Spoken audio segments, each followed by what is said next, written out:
We are in 1 Peter chapter 3.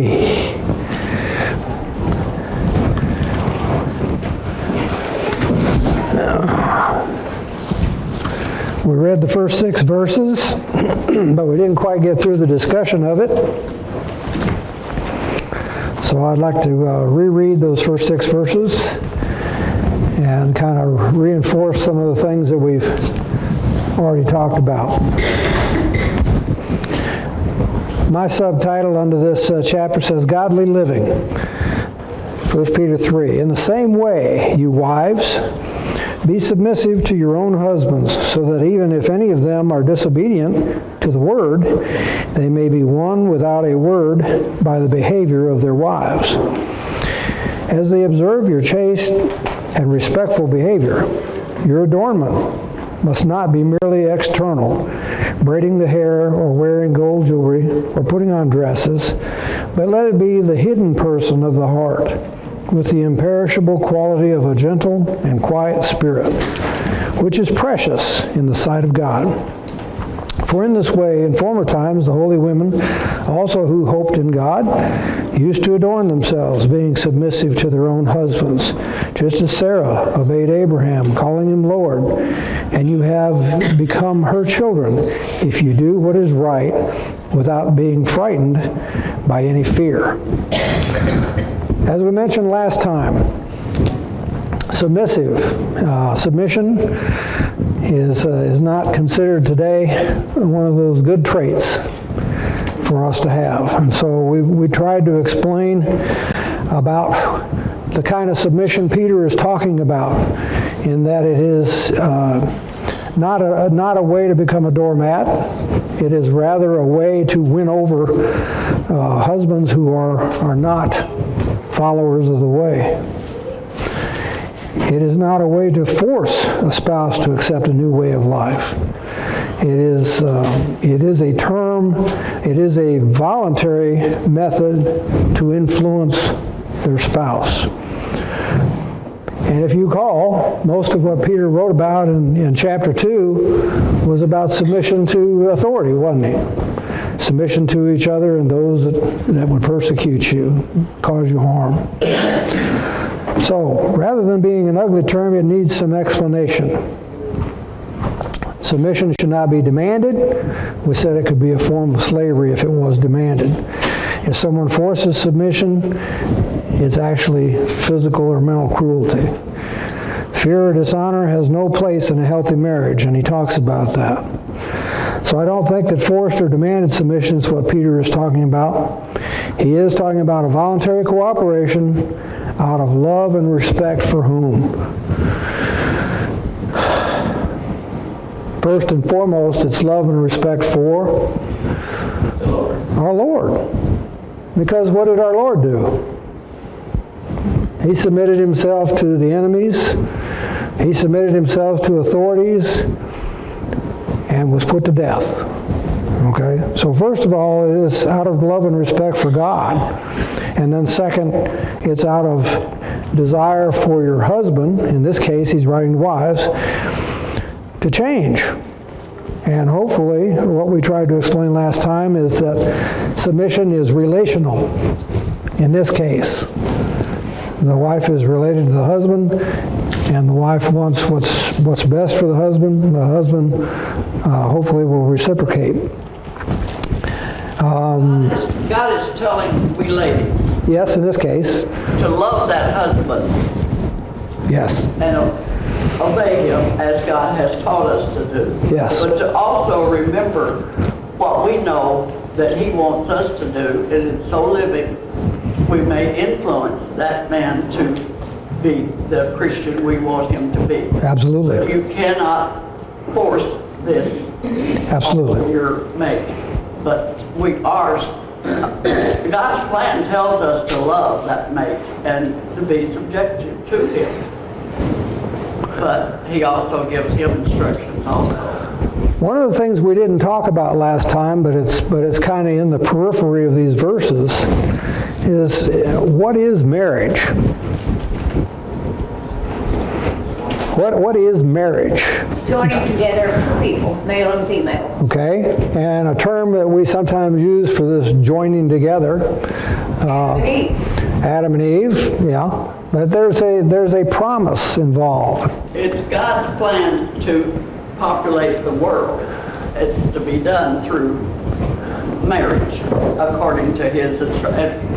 Wouldn't it be a wonderful world? As Inez pointed out, the real purpose of marriage is to recreate other human beings and to form sort of a team, so to speak. And so in that regard, marriage is sometimes referred to as a covenant because we make our vows, we make our promises before God, don't we? As we're standing there in the church and we ask for the audience's support, we are in fact pledging to stay together as a covenant, as a promise. One makes the promise of the wife and the husband to continue until death separates us.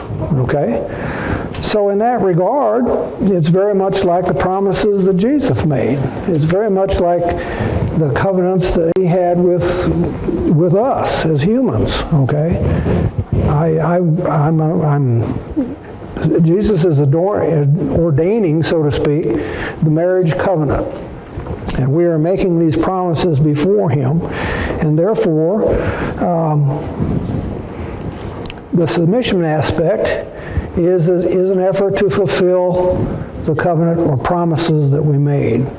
Okay?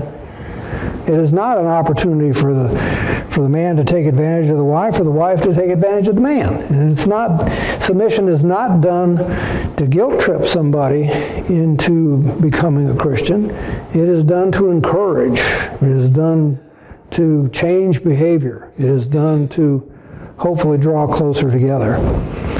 So, it is relational, submission is reciprocal, and that it is universal because Jesus demonstrated it for us in our role as followers.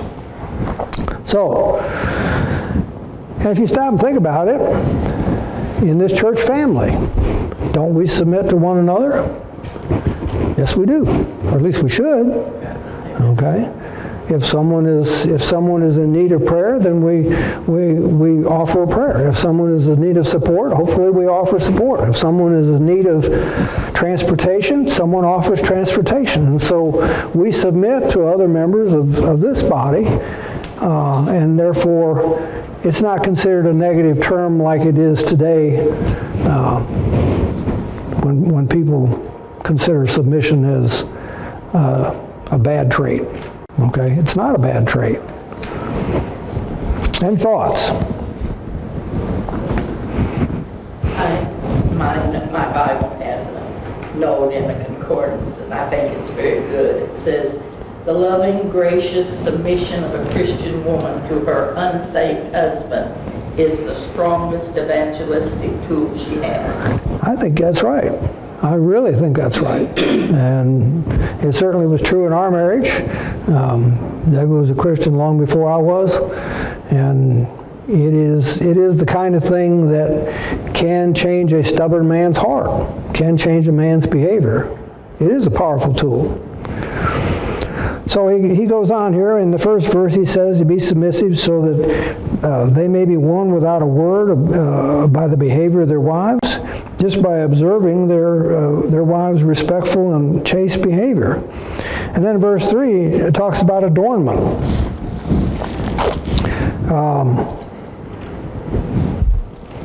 I got too far. I don't want to get too far ahead of my notes here. Well, we didn't ask these questions either. What if a husband's not worthy of a wife's submission? Let's say he's a scoundrel. He likes to go out and drink. She made a bad choice. She did make a bad choice, but I think she still should be respectful and, try to win him through her. that's exactly what Peter's talking about, because Christ didn't wait until we deserved salvation, did he? Christ didn't wait until we had somehow managed to become sinless. He took care of it for us. And so when you stop and think about it, he died for us when we were rotten scoundrels. All right?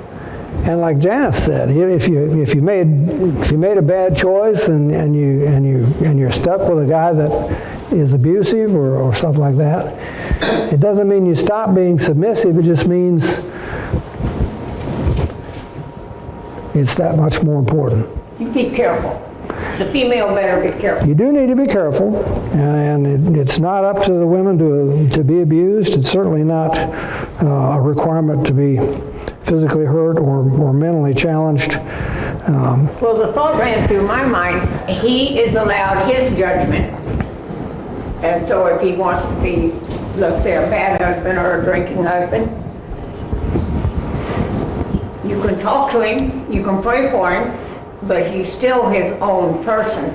Well, the point I'm trying to make is that rather than just writing him off, rather than just saying, okay, fine, you just go ahead and run your life the way you want. You know, I'm going to be heading to church on Sunday. You know, I'm going to be doing the things that I feel are right. Instead of just writing him off, Jesus didn't write us off. That's what I did. And so there is a certain amount of persuasiveness involved in this. So I read an article one time about this situation, and I'm sure it wasn't probably true. I mean, it wasn't based on facts, and yet it could have been. I don't remember that. But this wife was married to a husband, like you said, he wasn't a Christian. He caroused and he was verbally abusive to her. And someone said, "How do you stand, to live in a situation like this?" And she said, when he gets angry at me and when he does these things, I just cook him a better meal. I sweep the house more clean, keep the house cleaner. In other words, she kept doing what she felt was the right thing to do, rather than to retaliate on what he did. absolutely. So I'm not going to stand up here and say one size fits all. I'm not going to stand up here and say, you made your choice, ladies, now you're stuck with it. I'm not going to say that. What I am going to say is you can change a man's behavior by how you act. I'll just say that. It is possible, or God wouldn't tell us to do it.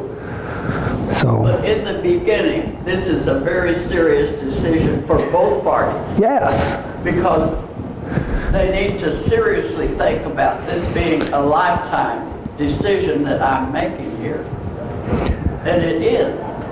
And it can work if you really enter it, planning to live it a lifetime. The best time to make the choices is at the junction before the couple comes Know each together. other well enough to know That's right.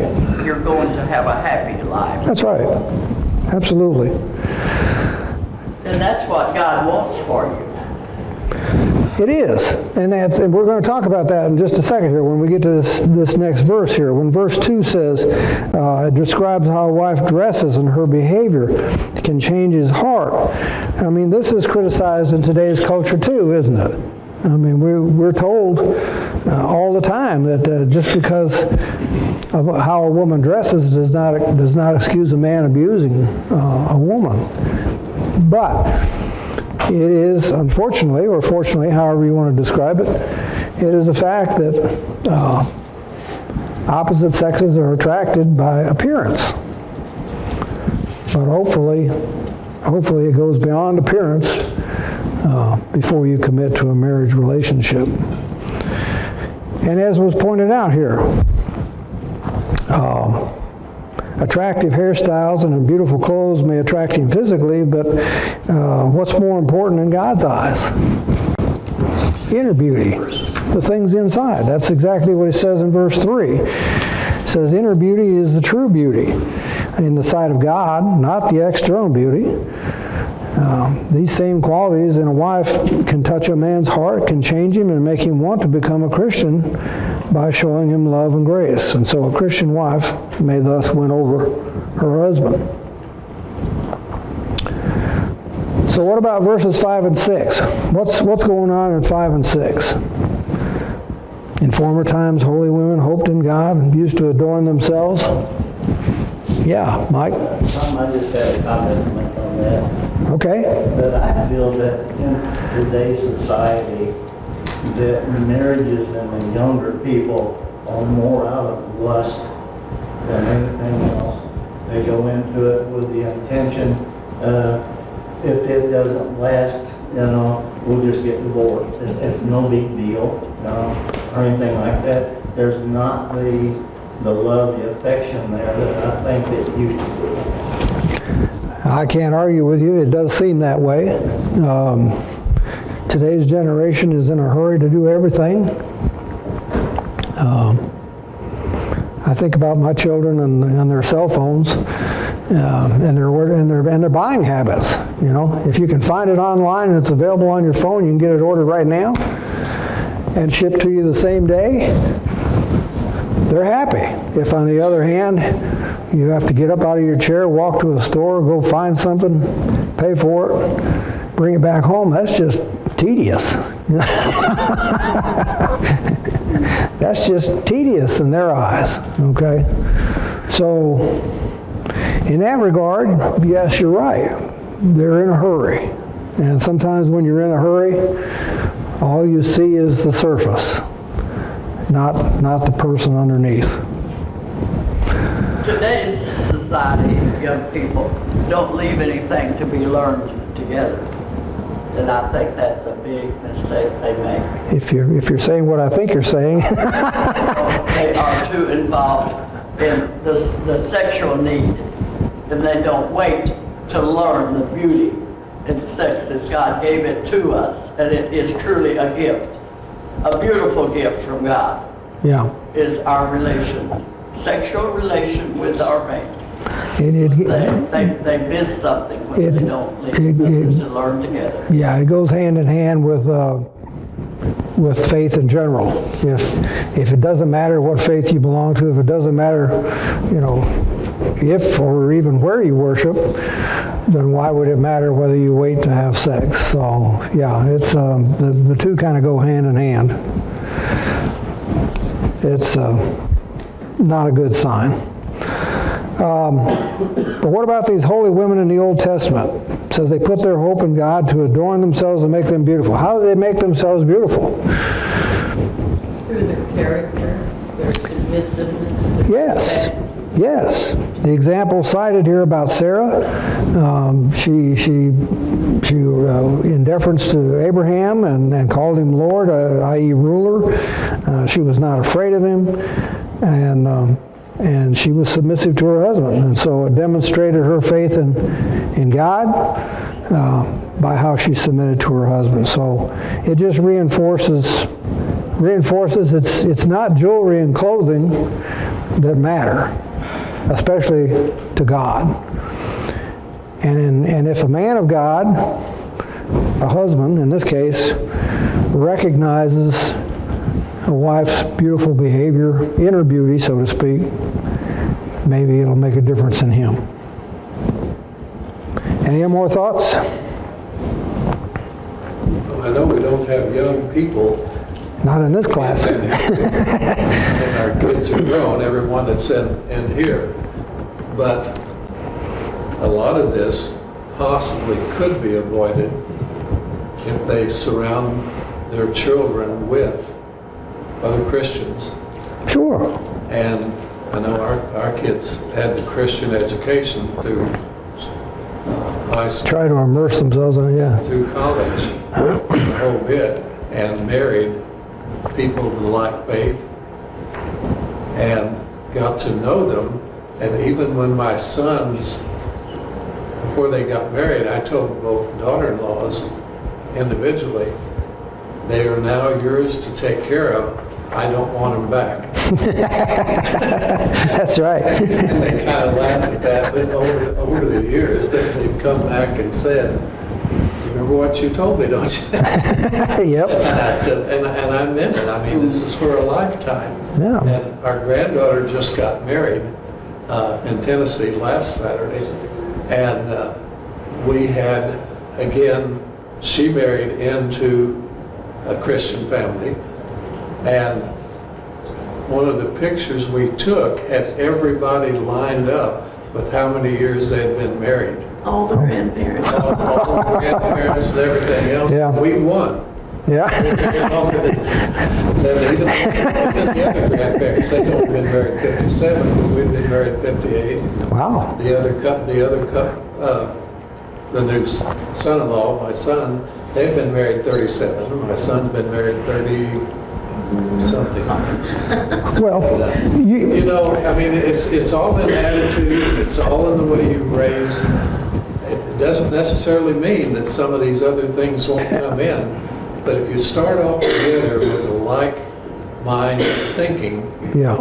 and your life is devoted to Christ, Well, yeah, and you bring up a good example. I don't know if it was on purpose or just that I recognized it here, but when Peter is writing to wives and saying your behavior, your actions, how you treat your husband is recognized by that husband and hopefully change his mind, you can use the same analogy to say for parents and grandparents. How you live your life, how you demonstrate your faith, how you treat other people is going to show up with your kids. You know, it doesn't necessarily mean they will adopt all your habits, but it means you gave it the best shot. Okay. So yeah, I think the analogy works just as well for parents and grandparents. If they see their parents and grandparents married 50 or more years, then it's got to make an impression when all their friends have been divorced 3 or 4 times by the time they're 38, you know? and not by having different lifestyles rather than having their life devoted to Christ. The one that is not a Christian many times think they're going to convert this person over. Yeah, And many times that doesn't happen. it might not happen. We've even known couples, well, we know couples now that even the husband and wife, they go to church, but they both go to different churches. Yeah, And I can't imagine what kind of cohesiveness that you would have as a couple by having split thoughts even in your religion, other than the, it's bound to add turmoil to a it marriage. has to be. Yeah. Any other thoughts? Well, so as Peter doesn't get confused with not dealing with husbands, verse 7 deals with husbands. And of course, the first thing you notice is he spent 6 verses trying to explain to wives how to behave, but only needs 1 verse to explain to husbands. And I can't explain except there's a good message in this 1 verse. So let's read it. You husbands, in the same way, live with your wives in an understanding way, as with someone weaker, since she is a woman, and show her honor as a fellow heir of the grace of life, so that your prayers will not be hindered. Let's pick this apart a little bit. What does it mean to live or dwell with your wife in an understanding way? Being sensitive to the wife's needs. Be sensitive, okay? Anything else? Isn't it just as true that the husband can win the wife by the same thing? It is true. Picture of how he lives before her. It is true, and certainly there are plenty of applications where that can happen. I read 2 commentaries. One said to act intelligently, a husband should show consideration for his wife, kind of like what Janice said, all right? The other one said, act intelligent, but didn't write down my thought here. Oh, okay. And each opinion means to live with your wife according to the knowledge of God's Word and the knowledge of her needs. And so, to live intelligently or understandingly, depending on what your version says, you do have to understand her needs. You do have to understand the knowledge of what the Bible says. You do need to understand her emotional, physical, social, and psychological needs, so that you can fulfill your responsibility as a husband. And what do we want to do as husbands? We just want to take care of problems, right? If a problem comes up, we want to take care of it. Like Barney Fife would say, we want to nip it in the bud. Okay? We want to fix everything. But you can't. You can't always do that, can you? When you're dealing with another person, they are complex. Each person is complex. And so guys have a tendency to say, well, what's wrong? What's women's tendency? Well, you'd know if you understood me. I'm generalizing, and it's not always true when you generalize. This was a different time that Peter's writing, where It is. women were not treated as superior to a man. That's correct. And people become Christians, and he's talking to the Christian people and saying, this is the way you need to treat each other. And many times, you're absolutely right. Many times, the husband would have to provide a dowry or some animals or something of value in order to win approval from the parent in order to get a wife. And so they tended to think of wives as property. If I pay for something, it's mine. Okay? And Peter is trying to explain that this submission does not mean that one sex is superior to the other or inferior to the other. He's trying to say that it's a contract, that marriage is a contract. Translation. Oh, sure. But realizing that you are joint heirs of the grace God unmerited favors. Okay. Joint heirs. Doesn't mean he's superior to me or I am. Means you're co-equal. Absolutely. And that's the point I'm trying to get to. It is not a superior inferior. It is not a submission because he deserves it. You know, it is submission in an attempt to recognize that it's a partnership. And even in a partnership, somebody makes a decision. Is this talking about a Christian or non-Christian man? Because it says that your prayers be not hindered. Well, The end of the verse. that's a good question. I think he's talking to Christian men in this case because in the first 6 verses, I think he was talking to Christian women, Christian wives, and so I think it's logical to assume that now he's talking about Christian husbands. But the premise is still the same. Yeah, well, that's why I said I think it applies to the same effect can happen. Absolutely, absolutely. So men, they need to understand, they need to act intelligently, they need to show consideration, they need to understand what their wives' needs are, and what's the best way to understand another person's needs. To listen, try to learn them. Communication. Absolutely. Communication. Have an ear, listen. Here, on the Revelation. We men have a hard time communicating, and we certainly have a hard time listening. But it is essential to understand what your wife needs and wants to listen and to communicate. You cannot gain an understanding, you cannot satisfy her needs, and you will fail as a provider if you don't communicate. So that's on us, guys. A husband needs to let his wife know often that he loves her. Why? I told you once when we got married I loved you, and I haven't changed my mind. Why should I say it again? We like to hear people. And I We do. think you guys like to hear it also.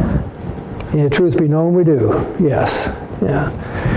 So, Sort of like the fellow that said he kissed his wife when they got married, so he hadn't kissed her since, so that's the reason he always takes her with him.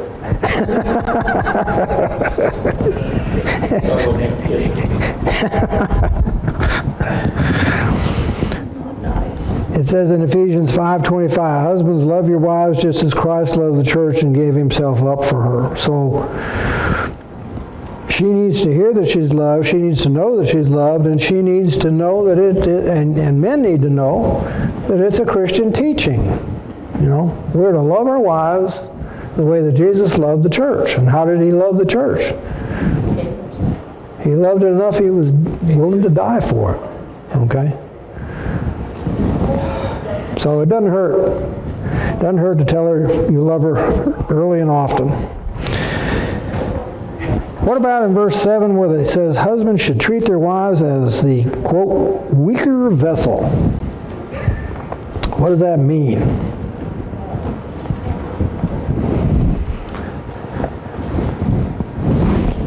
I've seen some women that could put a shot put. You know what a shot put is in sports. This ball weighs somewhere around 13 pounds, if I'm not mistaken. Big iron ball.